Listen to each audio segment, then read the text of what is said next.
Bonjour, je suis Mike Fink et vous avez la possibilité d'améliorer et de créer la vie que vous voulez grâce au pouvoir de votre esprit.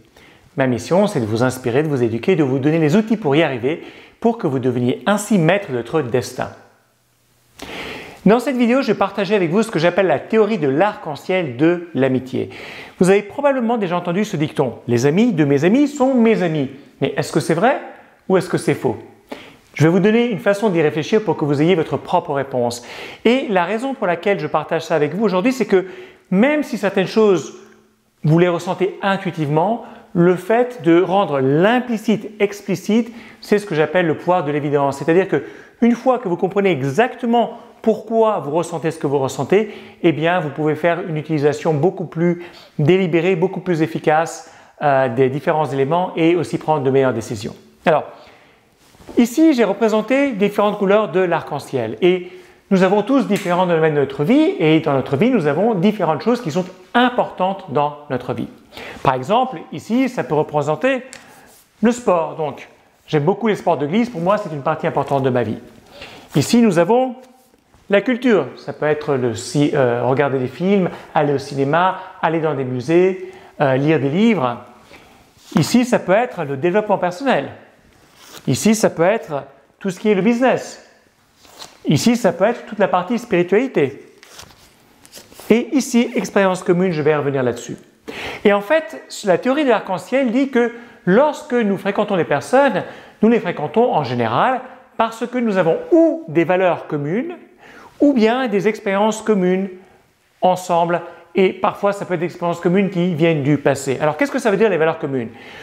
J'ai dans mon ensemble d'amis des amis avec lesquels je partage la passion du sport. Et avec eux, je peux parler de sport de glisse du matin jusqu'au soir. Ils se réveillent le matin tôt comme moi pour aller les pratiquer, etc., etc.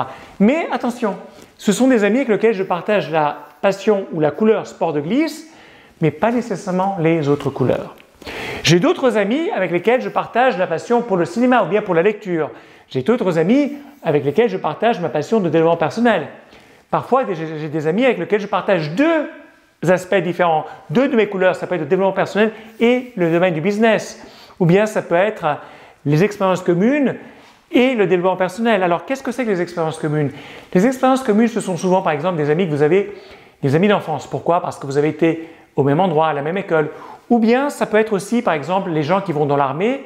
Même si, a priori, les gens avec lesquels ils ont été dans l'armée n'étaient pas des gens avec lesquels ils avaient des valeurs communes particulièrement, on va dire, fortes, mais le fait d'avoir vécu des expériences émotionnellement fortes va faire en sorte que les gens quand même aient un lien très très fort. Donc, c'est aussi pour cette raison que vous pouvez avoir des amis d'enfance que vous voyez et tout dépend. Si les expériences communes que vous avez eues durant votre enfance sont très très fortes, même si vous n'avez pas d'autres choses en commun, alors vous allez probablement conserver cette amitié.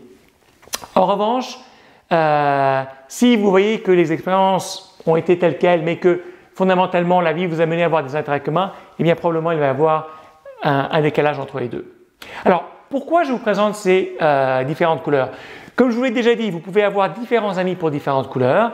Et aussi, la réponse à la question « Est-ce que les amis de mes amis sont mes amis ?» Eh bien, la réponse est pas nécessairement. Pourquoi? Parce que si j'ai un ami à moi avec lequel je partage la passion du sport et j'ai un ami à moi avec lequel je partage la passion pour la culture, le cinéma ou les livres, eh bien, si je présente l'un à l'autre, eh bien, cet ami-là ne sera pas nécessairement l'ami de celui-ci. Pourquoi? Parce qu'ils n'auront pas ces choses en commun. Alors, pratiquement, du point de vue pratico-pratique, qu'est-ce que ça veut dire? Imaginez que vous ayez une soirée à organiser, vous voulez inviter plusieurs de vos amis. Eh bien, gardez à l'esprit ces différentes couleurs et posez-vous la question. Est-ce que les amis que vous avez invités font tous plus ou moins partie de la même gamme de couleurs? Est-ce qu'ils ont suffisamment de couleurs en commun pour faire en sorte qu'il y ait des choses dont ils puissent parler durant cette soirée? Ou bien simplement parce que vous avez un ami avec lequel vous avez la couleur verte et la couleur marron en commun, eh bien vous allez inviter d'autres amis qui auront le rouge et l'orange. Eh bien ce qui va se passer, c'est que même si vous allez pouvoir parler avec tout le monde, eh bien ces différentes couleurs ne vont pas nécessairement pouvoir communiquer. Une deuxième implication pratico-pratique, c'est aussi de comprendre mieux maintenant pourquoi vous fréquentez certaines personnes, qu'est-ce que ça vous apporte, et donc de le faire de façon vraiment intentionnelle et délibérée en disant que, d'accord, même si mon ami avec lequel je partage le sport ne partage pas du tout ma vision du business, de développement personnel, de spiritualité, eh bien je sais que lorsque je suis avec lui, c'est principalement pour cet aspect-là. Et donc pour moi, cette amitié, je la comprends et je lui donne ce sens, cette signification que c'est principalement cette couleur-là que nous partageons.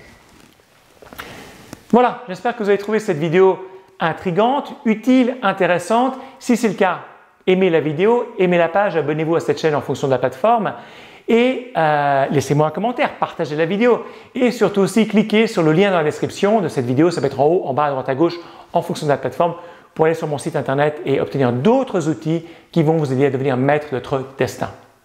Je suis Mike Fink et je vous dis à très bientôt.